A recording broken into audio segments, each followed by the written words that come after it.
बहुत सुंदर गीत आप सबने सुना। देवताओं के ऊपर कष्ट पड़ा और तीनों देवताओं के शक्ति से एक ज्योति प्रकट हुई, जिससे आदिशक्ति मां ने दुर्गा का रूप धारण किया, देवताओं की दुर्गति को दूर किया, देवताओं की दुर्गति को दूर किया, भक्तों की रक्षा किया और मां की पूजा की जाती है बाबूजी। लेकिन एक छोटा सा प्रसंग आपके बीच में हमारी ओर से भी प्रस्तुत है। एक कुंवार का नवरात्र मनाया जा रहा है। कैसे मास्टर साहब? एक लाइन तर्ज का भाव है।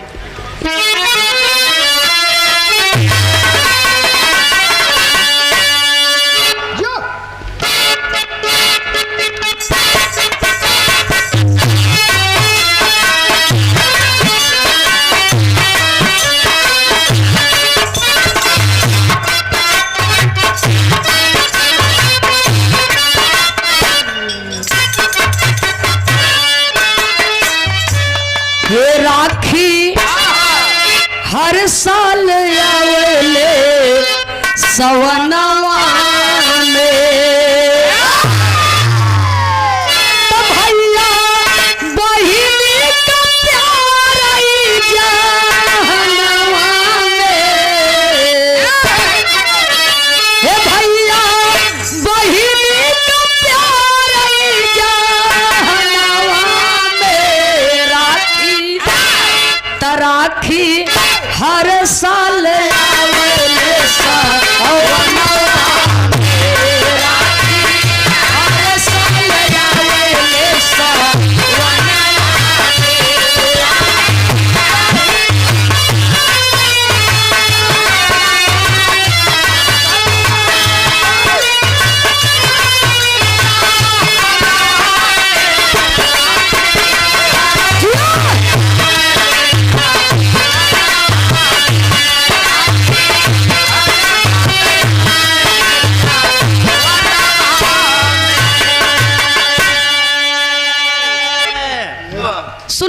श्रोता सज्जनों, गाना के लाइन में कवि को संकेत करना पड़ा, जरा गौर करेंगे।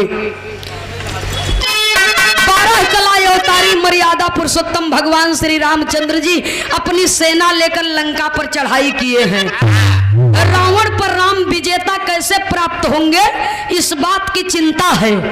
खेमे में आराम कर रहे हैं और तब तक बाबूजी आंख लग जाती है। स्वप्न में आदिशक्ति मां कहती है कि आप मेरी पूजा कीजिए और मैं प्रसन्न हो जाऊंगी, तभी आप जीत पाएंगे, अन्यथा लंका को जीतना आपके बस की बात नहीं है। रात बीती, सुबह की बेला हुई तो राम हनुमान जी को बुलाकर कहते क्या है। कहानी का शुरुआती हमेशा छोटी सी गीत है बाबूजी, कहना है। हे कापी तकापी कतहु से लाई दासू मना के, कापी कतहु से लाई दासू मना के, कापी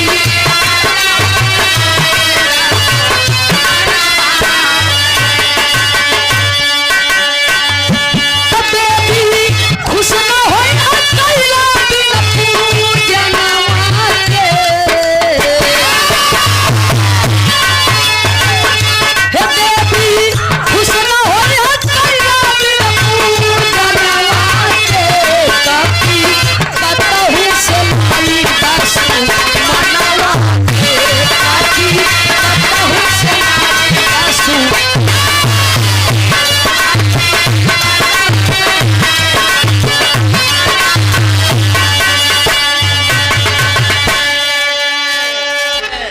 सुनने वाले बाबूजी, हनुमान जी अपने प्रभु की आज्ञा पाए और चल दिए कमल पुष्प लाने के लिए। कहना है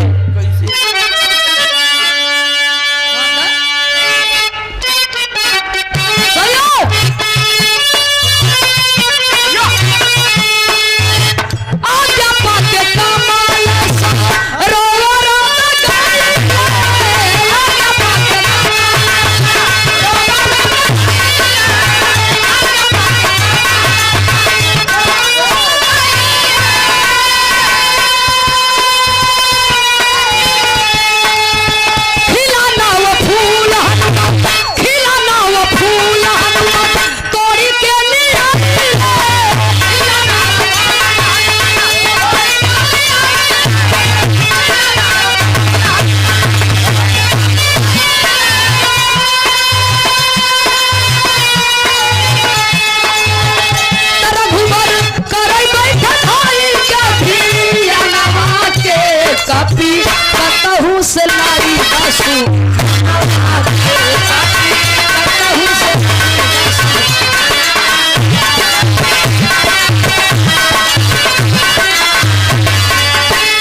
9 ठीक कमल पुष्प तोड़ करके ले आए और राम को दे दिए। राम ने प्रतिज्ञा किया कि आज से जब तक देवी खुश न हो जाही हम 9 ठीक कमल के पुष्प रोजे चढ़ाऊ। प्रतिज्ञा कर लिए मन में कि 9 ठीक कमल का फूल रोजे चढ़ाऊ।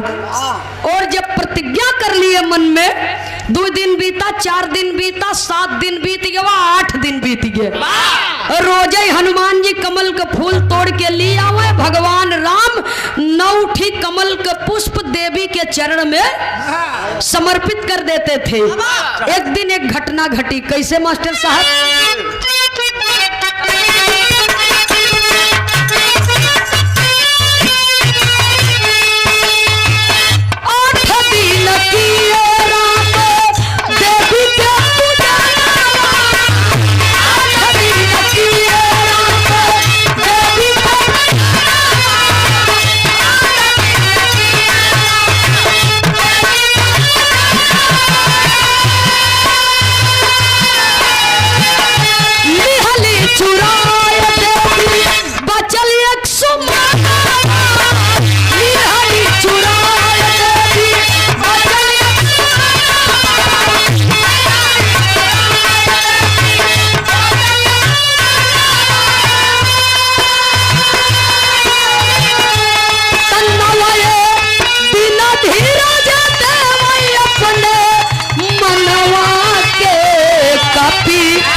से लाई द सुमनवा के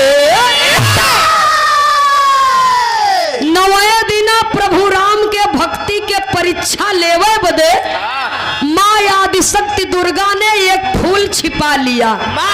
और गिनती में 8 फूल आवता। तब राम सोचे कि मेरी प्रतिज्ञा अधूरी रह जाएगी। हमार माई कौशल्या हमके बचपन में राजीव लोचन कह करके पुकारती थी। राजीव लोचन का मतलब जिसका नयन कमल के समान हो। तो काहे ना हम अपन एक अखिया निकाल के माई के चरण में चढ़ाए देई, एक फूल के भरपाई कर देई। और जो ही भक्ति चरम सीमा पर पहुंची तो हुआ क्या? अरे प्रगट भइली माई दुर्गा डोलल बाया सारा। प्रगट भइली माई दुर्गा डोलल बाया सारा। प्रगट भइली माई डोलल बाया सारा।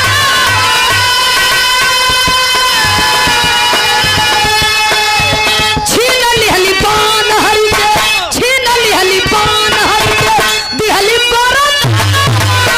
छीन लिहली पान हरि के, दिहली परत।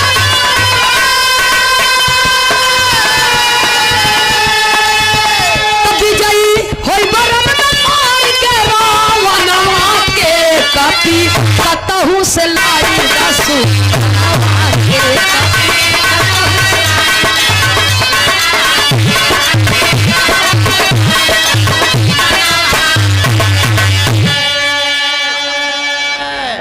गाने के आखिरी लाइन और अंतिम निचोड़ सुनने वाले श्रोता सज्जनों, जब प्रभु राम अपन आंख निकाल के सोचत है निकाली और चढ़ाई दे और माँ दुर्गा का आसन हिल गया, प्रकट हो गई और कहती है कि खबरदार। अरे प्रभु मैं तो आपके भक्ति की परीक्षा ले रही थी और आप इतने बड़े भक्त निकल जाएंगे मैंने सोचा नहीं था। आंख निकाल के चढ़ावे का आवश्यकता अखिया निकाल के चढ़ाए देव तो दुनिया तो के ताना मारी। दुनिया तो के काना कही, दुनिया काना कहे और हमहू के ताना मरही कि माई अस भूखान रहन की भगत के आंखी खाइन धई। भैया हो ए सूरदास जी तू बहुत बढ़िया है। हाँ करोड़ में एक है। आखिर भला खाए है। आज तक तू पहली बार कहो है कि हम तू बहुत बढ़िया है। बढ़िया हमका क्यों कहबन के बहुत बढ़िया है, करोड़ में एक है। तू दुनिया नहीं देखत है, लेकिन दुनिया तोहका देखत है, तोहार नाम अमर रहे। हीरा उस्ताद के संघे में छंगू लाल बजावत रहन, और नंदनी के संघे में नान्हे सूरदास जी हैं। तो नहीं मौसिक बेटवा है ने छंगू मास्टर के। हाँ। अच्छा, ये जो हमारे कैमरा वाले भैया लगाए हैं, ये गाना हमारा आई तोहार ढोल के बजाऊ, ये सब अमर हो गया, अभी रहे जिंदा रहे। पंकावलिन चली आवत इनके। भैया हो तो माता रानी तोहे सुखी रखे, तू जैसे है ऐसे ही रह, हंसत बोलत बढ़िया रह, तोहरे की नहीं मनई हेरे न मिली। इतना बढ़िया तोहार प्रेम बा भैया हो। माई दुर्गा कहत है प्रभु राम से, अखिया निकाल के चढ़ावे के जरूरत, आखी चढ़ाई देबा दुनिया काना कहे ताना मारे हमहू के तोहू के। हम तोहरे भक्ति से प्रसन्न है, विजयी होइबा रन में मार के रवनवा के। जाइए, मैं आपको वरदान देती हूँ, मैं आपके दाहिने भुजा पर स्वयं विराजमान रहूंगी। आप रावण पर विजय प्राप्त करेंगे, अधर्म की नगरी पर धर्म की स्थापना होगी। सुनने वाले श्रोता सज्जनों, तो जौने चीज का अति हो जात है, उसका एक दिन इति होना तय है। तो अधर्म का नाश हुआ और धर्म का विजय हुआ, असत्य पर सत्य की विजय प्राप्त हुई, और माँ के आशीर्वाद से अपने कुल की मर्यादा बचाने में कामयाब हुए। कवि को संकेत करना पड़ा, कहना है,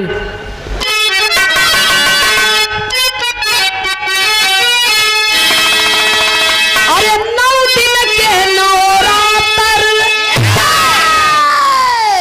भैया हो 9 दिन 8 दिन पूजा किए थे राम लंका की नगरी पर मैया के, और 9वें दिन प्रसन्न होकर के माँ ने उन्हें वरदान दिया था। इसलिए कवि लिखते हैं, अरे 9 दिन के नवरात्र तब से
कतहु से लाई दा सुमना